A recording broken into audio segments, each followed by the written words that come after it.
Yo, it's Trent. Hope everyone's having a good day. Good start to your week. I know Mondays suck, but we got a solo podcast number 2. We got a few topics to go over, but let's just talk about me real quick, right? Because, that's why I'm here. So, last night I stayed up all night, right? I was watching some random ass shit. What was I watching? Gordon Ramsay. I was watching Kitchen Nightmares.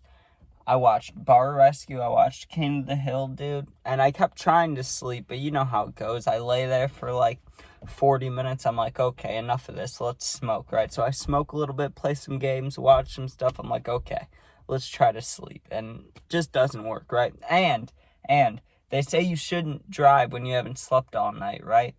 And yesterday's story was about me driving drunk. That's how I felt today driving. Like, I just got home. I was driving to go see the puppy dude. My eyes were, like, dead. I kept closing them on accident. I was like, man, I gotta wake up, drink a Red Bull or something. But you know what I always think about? If juice, I love juice. If juice could stay up for, like, a week at a time, or stay up for, like, 3-4 days and not even eat food, then I can handle one night, I used to pull all-nighters and go to school, and now it's like if I get less than 4 hours of sleep, I'm dead. I'm sure that's most people, but I don't sleep that often anyway, so you'd think I'd be okay, but no, I feel stoned, and I'm not even stoned. Anyways, though, the UFL happened this weekend, and that was beautiful, right? I remember last year, it was pretty fun to watch for like the first 2-3 weeks, then it got kind of like whatever, we'll wait for the NFL. But when you don't have football, it's really nice. And this week was a great starting week. First of all, the NFL record for the longest field goal is like 66 yards or 67 yards now. But for like 10 to 12 years, it was 64 yards. I remember when Sebastian Janikowski hit the like 63-yarder, or maybe it was 64, and then Justin Tucker hit it, right? And it lasted, like, that 64-yarder stayed there for a long, long time, right? 64 yards is a long-ass kick for anybody in any league, on any field. Even if it's a high school field, college field, it doesn't matter. 64 yards is insane, right? It's basically you're doing an NFL record. This dude hasn't kicked since high school, and not the NFL. This is the UFL, right? This dude hasn't kicked since high school, and he goes out there, gets iced, which means they called a timeout right before he kicked, right? He hits a 64-yarder. They call timeout. He made it, right? Then he goes again, kicks it again, and makes it. Like, that's absolutely insane. He should be in the NFL. And I'm sure a lot of you know Destroying, right? YouTube kicker. Cool guy, whatever. I don't really watch his videos, but I've watched the last couple just because I like football, right? He goes out there to attempt, like, a 58-yarder. He gets iced. He misses the first one. You think, okay, he'll probably miss the second one, maybe make it. No, they switch it up to a punt, which you see sometimes. To catch a team off guard, you go from fake field goal to punt, right? But you'd think they would actually punt it. Nope. He fakes the punt, throws it to the center. Fat man touchdown. Who doesn't love that? When the big boys score off a fake punt, too, that's beautiful. It absolutely is, right? Next, well, not next yet. I just think the UFL, I was nervous about it last year because these football leagues, these spring leagues, they start up and then they stay around for a year, maybe 2, and then they're always gone, right? But with The Rock running things, you would think maybe it stays around because it's not like he's going to go bankrupt anytime soon, or if all it ever, It's The Rock. He's fucking rich as shit, So, with that being said, hopefully the UFL just continues to grow, and it seems like the NFL actually is like friends with the UFL, you know what I mean? Like, usually you would think the NFL just wants to get rid of the other football leagues, but, they're, like, adapting with each other, and one plays in the spring, and then the other is the NFL, obviously, but, it's kind of nice. It's almost year-round football, and I know for people like me that love football, it's appreciated. I wish the games weren't just on the weekend, maybe throw a Thursday game in there, but we'll see. Maybe one day. I'm sure it'll happen because, they just started, so got to give it time. Give it like 5-10 years, and maybe they'll have games every day. I don't know. That's my dream. Football every single day of the week. And speaking of football, April 25th is the NFL draft. I'm going to Soldier Field, right, in Chicago. The draft's in Detroit, but I'm going to Chicago, Soldier Field, to go to the draft party, right? Because, of course, Caleb Williams is beautiful. I want to get a video of the fan reaction of Caleb Williams. I feel like that'll be a good short to show you guys. But anyways, besides that, I don't care. That's not why I'm going. The reason I'm really going is that number 9 pick the Bears have, right? I love the Bears.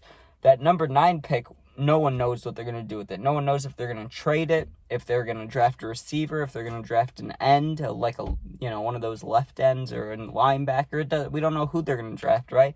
I want to see that, and I could easily watch it from home. We all could, but if you have the chance to go and I got invited, why not, right? Like, I was just sitting at home. Someone calls me, hey, you want to go to the draft? Like, yeah, I'll go to the draft. Why not? I mean, not the actual draft, the draft party, but still, it's just an excuse to go get stoned with random people and celebrate a little bit. And, it doesn't sound too bad. Usually I'm a socially anxious person when I don't know anybody, going into a group of people I don't know anyone, you know what I mean? But when it's a bunch of Bears fans, I mean, how could you not love that? We're all mutually there for the Bears, so I don't know. That's like going to a Juice concert. Like, of course I'm going to like the people there because we all like Juice, So I'm excited for that. It'll be fun, but it is going to be insane, I'm sure.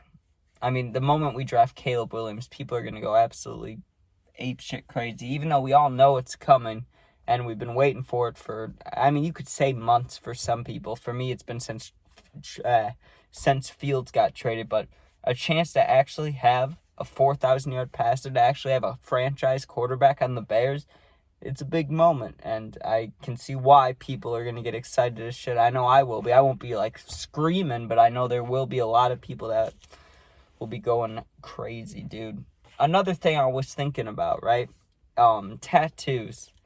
What would be cool is if, what's the one show? Ink Master, I think it is. When the guys have to tattoo against each other, it's the show. I think it is. Yeah, it is Ink Master. I would love to go on that show, not as a contestant, though, but as one of the canvases. That's what they're called. I just want to be one of the people that gets free tattoos. Even if there's a chance they mess me up, I would do any of them. I don't care if it's a neck tattoo, a face tat, arm, leg. I'll do wherever. And especially if it's at a discount or free. And like I said, even if they mess it up, I've always had this theory about tattoos and if someone messes up a tattoo, right? If a tattoo gets messed up, it's just unique. No one else is ever going to have that tattoo, which I appreciate, because when you're someone who gets tattooed, you know that there's a good chance, no matter what you're getting, even if you, just drew it up, someone in the world probably has that tattoo. But if you get something that, a lot of people get, but then they mess something up, hey, that sucks, they messed it up, it's on your skin forever unless you get it removed. But at least it's unique. That's what I've always told tattoo artists. I've had 3 or 4 of my tattoos have been by people not doing their first tattoo, but by newer tattoo artists. And I tell all of them, because they seem nervous when they start. I always tell them, even if you mess up, I'm not going to get mad. Don't worry about it. Maybe I'll take something off the tip, but I'm not going to tell them that, So, but I've never had any problem like that. Everyone that's done my tattoos, the girl that did this, it was her first tattoo that she was ever getting paid for. And, she did a good job, so I'm not complaining. Another thing I want to talk about, though, and I've said this for probably, you could say since COVID. That's a pretty good indicator, but even a little bit before then. What happened to going to the movies, dude? When I was a little kid, I used to always want to go to the movies, and I didn't get to too often, except when my grandparents took me. I didn't go with my parents, at all, or with friends, really, at all. But my grandma and grandpa, right, they would take me to all these movies as a kid. And, sorry, the garage just opened in front of me. I forgot the neighbors can control the garage, so that scared the shit out of me. I was like, is someone home, or is that a ghost? And I just see the door open up. But what was it? The movies, right? You'd go there, and there would be good movies. I remember, maybe it was just because I was a kid. Maybe I'm tripping. But I remember being in, middle school and really genuinely enjoying, a scary movie. Don't Breathe, right? I watched Don't Breathe at the theaters. I loved it. But, since then, I haven't gone to the theaters and watched a movie that I really loved in so long. Why? Are they going to make good movies? I swear to God that every movie that comes out, it's one of these, right? It's either a remake of an old movie, which isn't always the worst, but it's come on, right? It's a scary movie, which nowadays, the scary movies are, like The Nun. They have like so many variations of the fucking Nun movie. It's like, do we really care? No. They have the Conjuring movies. It's like boring, you know? Like, we need a new scary movie. Like, if you're gonna give us a scary movie, don't give us the same shit over and over and over and over again, right? The last good movie that I saw wasn't even a fucking movie. It was the Jackass movie, the Jackass Forever, right? I mean, that doesn't even count as a movie. That's just Steve-O and his friends, like, showing their dick and getting scared and stuff, you know? Like, that doesn't even count as a real movie, you could say. But that's the best one I've seen. Like, Get Out, what is that, 2017? Like, that was the last really good scary movie. Maybe, like, that one Jordan Peele movie with the aliens, but that wasn't genuinely, like, that scary. That was just like, oh, I never thought about this idea in this way, you know? But, man, when are they going to make some movies that are like, damn, that's great, you know? All these movies that I continuously watch, they're always like before 2010, like early 2000s or 90s, right? Like Without a Paddle, that movie's fucking hilarious. Or what's another good one? Like any of those mafia movies from the 90s and up, or 80s too. I mean, Godfather was at 70s, 80s. I mean, all of them, all the mob movies, like all these good ass movies, dude, are from the 90s or 2000s, and they just like gave up now. And I know it's a big part of it's because like Netflix, Hulu, HBO Max, all those.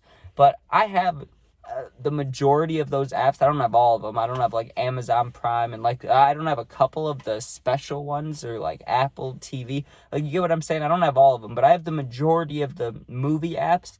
And they don't even have great movies. I mean, they have a couple ones where you're like, oh, I haven't seen that one since a while. Like, they have like 3 or 4 solid movies that they switch around every once in a while. But besides that, it's just those like Netflix studios or Hulu studios. Like, they're just shitty movies. So I don't get it, man. I don't get it. We just get the same kinds of movies all the time. And superhero movies, oh my god. I mean, someone that only likes Spider-Man, because when I was a little kid, I loved Spider-Man. Like, I'm not a fan of superhero movies. The people that do like them, I'm sure you love that. Every time a new one comes out, that's got to be a great feeling. But for someone who doesn't enjoy them as much, like, that's like, not 90, but like 60% of the new great movies that come out every year is a superhero movie. It's like, dude, like, the Joker wasn't that bad. But you get what I'm saying? Like, can we just bring back the early 2000s movies just one time? Like, they were so good. They were so good. And there was that little bit of time where they made party movies that was like, I guess at the start of the 2010s, maybe it was, or maybe it was a little bit before that. But remember, like, what were the movies that were really good then? Like Project X. They had Project X, and there was another one I'm thinking of. Like Superbad, This Is the End. Like those movies. You could say The Sitter. That one isn't great, but it's funny. But you get what I'm saying? Like, the Jonah Hill, like 21 Jump Street age, like, you know what I'm saying? There was a little space in there where they made good comedy movies, but recently they've just fallen off, dude. Maybe I'm wrong. If I'm wrong, just comment. Maybe there's movies I haven't seen, but I don't know. I feel like they could step that up, definitely, right? But who knows? I miss Florida. Most of you know I lived in Florida for like a year, just partying and shit. And the weather's a big part of it, but also the people. But like, it's so fucking boring here in Illinois, and it's so grim and gray and cold. Like, I go outside right now, it's like 44 degrees, dude. Some people may say that's not that bad. Some people may say that's cold. It's not great, okay? Especially with the wind. It fucking sucks. It's depressing weather. It really is. You go outside. I have shorts on right now, right? You go outside, you got goosebumps, right? But then if I wear a full jacket, full pants, I'm going to be sweating. Like, and it's just so depressing out. Like, look around. It's not that it's too bright on my screen. Like, look, if I tap it, lower the brightness, whatever, it's just gray as shit outside. You go outside, it's literally someone took a gray crayon and drew around. It's like, bro, give me some sun. Give me something. Give me something. I would love for it to be like 80 degrees, but also, like I said in another video, when it gets warmer, for some reason, I get more depressed. You know how some people, like, it gets colder, they get seasonal depression. I say that. I feel like if you have seasonal depression, you're probably depressed the whole year. You just, I don't know, maybe get more in tune with that. I don't know how that works. Chemical imbalances and shit. But what I do know is I have it in a weird way. The fact that when it gets warmer out, when people are doing shit, that's when I feel more depressed. Because I feel like I should be doing shit when I'm not, right? But also, I'm sick of the fucking cold. Like, goddamn, bro. Global warming, my ass. It's been snowing, it's been raining, and it's April 1st now. It should not be snowing in April, okay? That's all I have to say. And it's supposed to snow in 2 days, right? That's one thing about Illinois weather. It'll be 75 degrees one day, and the next day it'll be 30 or 40. That's not right. That's just not okay. That's why I would love to move to Cali, but so expensive. Arizona would be cool too, but then it's like too hot. Or Florida's great until the summer. The summer in Florida is brutal. There were some days that I would wake up, right? And every morning the mailbox was like half a mile away. So every morning I would smoke a blunt and I would walk to the mailbox, right? And there were some days that it was so hot that by the time I got up, I wouldn't even have a shirt on, right? I would just have shorts on. I'm not going to lie, because I was sad, gross, maybe a little bit. I just woke up. I didn't even change probably, right? Like same shorts, woke up, go walk to get the mail, smoke this blunt with my shirt off, right? And it would be like 104 degrees. And by the time I got back to the house, like less than 10 minutes later, I'd feel like I was passing out. Like I'd be so hot, it would be like heat exhaustion or heat stroke. Like, you get what I'm saying? Like my vision would be getting black and I'd be like, my God, like just from walking, like that's insane. So of course on those days, it's like I miss Illinois. But besides that, dude, Florida was so much better. I don't know. If anybody lives in the Midwest, give me your experience. Do you wish you were, somewhere warm? Or, some people want to live in cold places. I know people that want to live in Colorado, that want to live in, I know this girl, she used to always say she wanted to live in Alaska, and I used to always be like, you're going to get eaten by a bear. But for real, like, I guess if you like wilderness shit, that's cool, but why would you want to, I'm not trying to shit on anybody. If you live in Alaska, that's sick, right? Like, I'm sure it's cool. I heard that they grow a lot of weed up there, so maybe they do, maybe they don't, but let me know about that. But anyways, a place that's dark 6 months of the year, that doesn't sound great for your mental health. I don't know. I could be wrong, but unless you're like a survivor, man, I don't know. That doesn't sound great living in Alaska, but Colorado's cool. It's pretty, you could say. It's cool when you're stoned, or, they decriminalize mushrooms up there, so, hey, they want you to trip balls in the mountains. But anyways, I'm going to wrap this up pretty quickly. Let me think. I should have one more thing to say. I'm just trying to think what a good way to end this, right? Well, I talked about this a little bit in the first podcast, but I'll just throw it out there since I'm ending this. Bears getting rid of Justin Fields, going to be drafting Caleb Williams, and everywhere I've been seeing stuff about his nails. He has pink nails, pink phone case, pink lip gloss, and his response was, he was like, I got clear nails, clear phone case, pink lips, your girl loves him, right? That's what he said.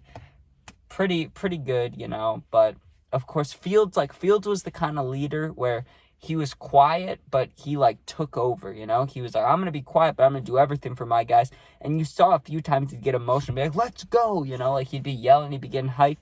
I love that quiet, silent leader. And then Caleb is kind of like, yo, I'm Superman. He's out there, but also he's a little bit, I don't want to say drama queen, maybe flamboyant, you could say. I don't know. But the painted nails is interesting. I'm not shitting on him for it. You can do whatever you want. If it's going to make you win games, I got no complaints, right? That's what people have been saying. No one's going to care about his nails or anything if the Bears are winning, which is very true.